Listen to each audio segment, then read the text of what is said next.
Xo'p, o'rtoqlar, bugunchalik to'g'ri tushuntirasizlar deb o'ylayman. Aynan storieslarimiz Sharabara proyektimiz haqida bo'ladi. O'zi bu proyektimizdan ko'zlangan asosiy maqsad nima? Ishlab chiqarilayotgan xizmat ko'rsatish, umuman aytganda, hamma narsalarni sizlarga juda ham arzonlashtirgan holatda taqdim qilishni maqsad qilib qo'yganmiz oldimizga.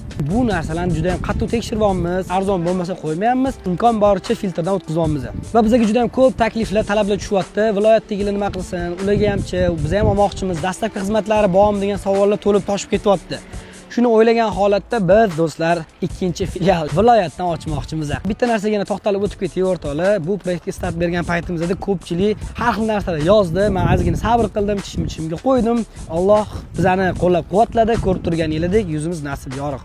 Lekin biz mehnat qilishdan to'xtamaymiz xohlisi. Tak что sizlar qo'llab tursanglar, ko'p ishlar birgalikda qilamiz. Qaysi viloyatdan ochamiz endi? Kelish olaylik-a. Ha joningdan.